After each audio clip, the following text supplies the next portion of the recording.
Welcome back to the 365-Day Bible Challenge. Day 5, Genesis 8. But God remembered Noah and all the wild animals and the livestock that were with him in the ark. And he sent a wind over the earth, and the waters receded. Now the springs of the deep and the floodgates of the heavens had been closed, and the rain had stopped falling from the sky. The water receded steadily from the earth. At the end of the 150 days, the water had gone down. And on the 17th day of the 7th month, the ark came to rest on the mountains of Ararat. The waters continued to recede until the 10th month. And on the first day of the 10th month, the tops of the mountains became visible. After 40 days, Noah opened a window he had made in the ark and sent out a raven, and it kept flying back and forth until the water had dried up from the earth. Then he sent out a dove to see if the water had receded from the surface of the ground. But the dove could find nowhere to perch because there was water over all the surface of the earth. So it returned to Noah in the ark. He reached out his hand and took the dove and brought it back to himself in the ark. He waited 7 more days and again sent out the dove from the ark. When the dove returned to him in the evening, there in its beak was a freshly plucked olive leaf. Then Noah knew that the water had receded from the earth.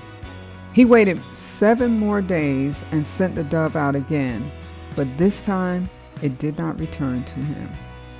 By the first day of the first month of Noah's 601st year, the water had dried up from the earth. Noah then removed the covering from the ark and saw that the surface of the ground was dry.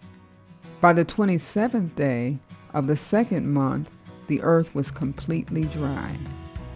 Then God said to Noah, "Come out of the ark, you and your wife and your sons and their wives.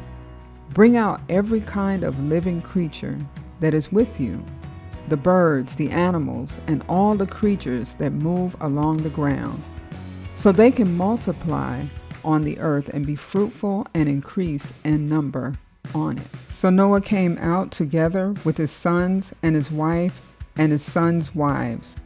All the animals and all the creatures that move along the ground and all the birds, everything that moves on land, came out of the ark, one kind after another. Then Noah built an altar to the Lord, and taking some of all the clean animals and clean birds, he sacrificed burnt offerings on it. The Lord smelled the pleasing aroma and said in his heart, "Never again will I curse the ground because of humans. Even though every inclination of the human heart is evil from childhood, and never again will I destroy all living creatures as I have done. As long as the earth endures, seed time and harvest, cold and heat, summer and winter, day and night will never cease." Genesis 9. Then God blessed Noah and his sons, saying to them, "Be fruitful and increase in number and fill the earth. The fear and dread of you will fall on all the beasts of the earth and on all the birds in the sky, on every creature that moves along the ground, and on all the fish in the sea. They are given into your hands. Everything that lives and moves about will be food for you. Just as I gave you the green plants, I now give you everything. But you must not eat meat that has its lifeblood still in it. And for your lifeblood, I will surely demand an accounting. I will demand an accounting from every animal, and from each human being too. I will demand an accounting for the life of another human being. Whoever sheds human blood by humans shall their blood be shed. For in the image of God has God made mankind. As for you, be fruitful and increase in number. multiply on the earth and increase upon it. Then God said to Noah and to his sons with him, I now establish my covenant with you and with your descendants after you, and with every living creature that was with you, the birds, the livestock, and all the animals, all those that came out of the ark with you, every living creature on earth. I establish my covenant with you. Never again will all life be destroyed by the waters of a flood. Never again will there be a flood to destroy the earth. And God said, This is the sign of the covenant I am making between me and you and every living creature with you, a covenant for all generations to come.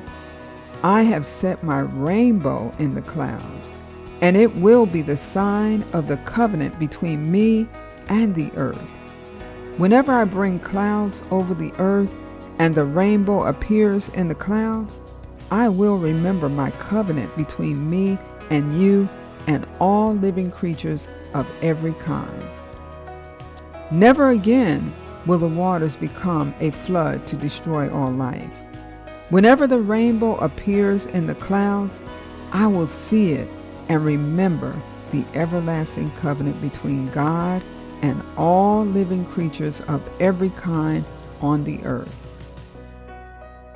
So God said to Noah, This is the sign of the covenant I have established between me and all life on the earth.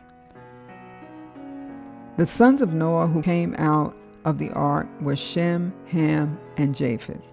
Ham was the father of Canaan. These were the three sons of Noah, and from them came the people who were scattered over the whole earth. Noah, a man of the soil, proceeded to plant a vineyard. When he drank some of its wine, he became drunk and lay uncovered inside his tent. Ham, the father of Canaan, saw his father naked and told his two brothers outside. But Shem and Japheth took a garment and laid it across their shoulders. Then they walked in backward and covered their father's naked body. Their faces were turned the other way so they would not see their father naked. When Noah awoke from his wine and found out what his youngest son had done to him, he said, Cursed be Canaan. The lowest of slaves will he be to his brothers. He also said, Praise be to the Lord, the God of Shem. May Canaan be the slave of Shem. May God extend Japheth's territory. May Japheth live in the tents of Shem, and may Canaan be the slave of Japheth. After the flood, Noah lived 350 years. Noah lived a total of 950 years, and then he died. Psalm 12. Help, Lord, for no one is faithful anymore. Those who are loyal have vanished from the human race. Everyone lies to their neighbor. They flatter with their lips, but harbor deception in their hearts. May the Lord silence all the flattering lips and every boastful tongue. Those who say by our tongues we will prevail, our own lips will defend us. Who is Lord over us? Because the poor are plundered and the needy groan. I will now arise, says the Lord. I will protect them from those who malign them. And the words of the Lord are flawless, like silver purified in a crucible, like gold refined 7 times. You, Lord, will keep the needy safe and will protect us forever from the wicked, who freely strut about when what is vile is honored by the human race.